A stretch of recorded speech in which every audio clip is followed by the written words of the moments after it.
Hello, thanks for joining me. I'm in St Mark's Church in Alverstoke today, lovely old church, and I asked nicely and it's okay for me to be in here doing this. Had to remember to take my hat off, so you can see I'm bald.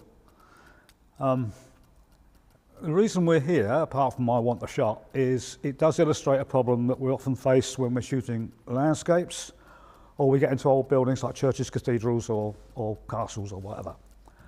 And it occurs because we have, as you can see, very bright highlights and some fairly deep shadows. And what the camera's going to try and do is it's going to strike a compromise between the two, and the results may or may not be acceptable.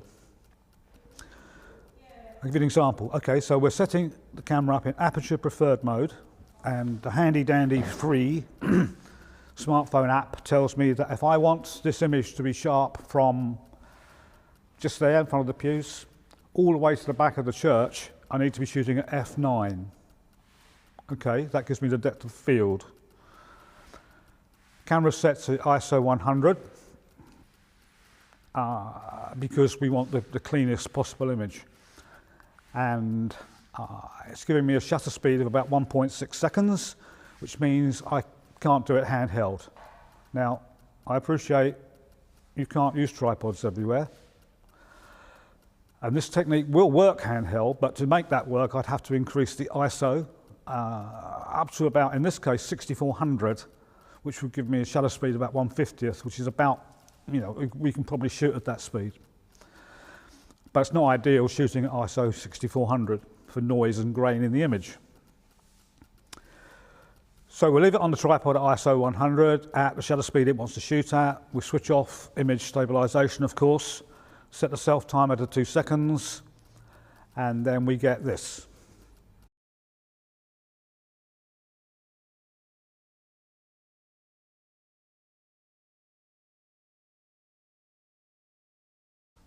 So to get around that problem, we're going to use exposure bracketing.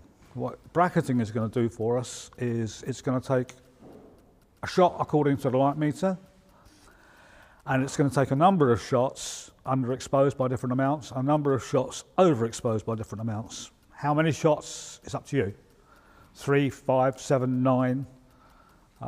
Always an odd number because the one in the middle is according to the meter. And in post-processing, we may not use all of those 5, 7 or 9. We'll pick the ones that gives us the best blend so that we get a decent image.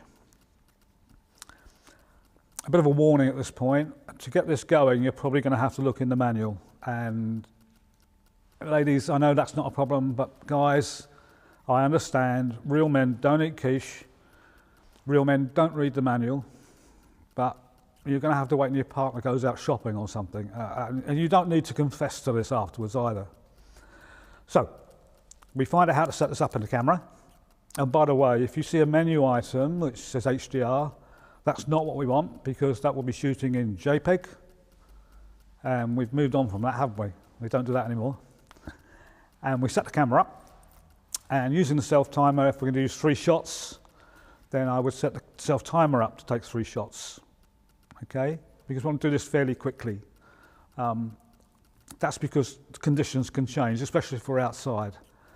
And I have to say, if it's very windy, this is not the way to go. All right, there's another way, using filters. So we set the camera up to take the 3 shots. Hope you can hear the camera.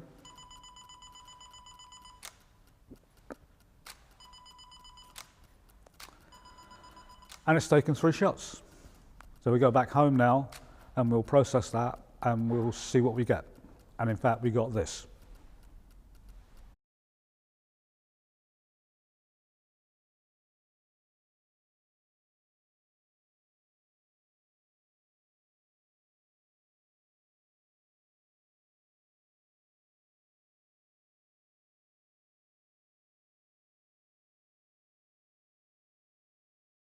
I hope you found that interesting.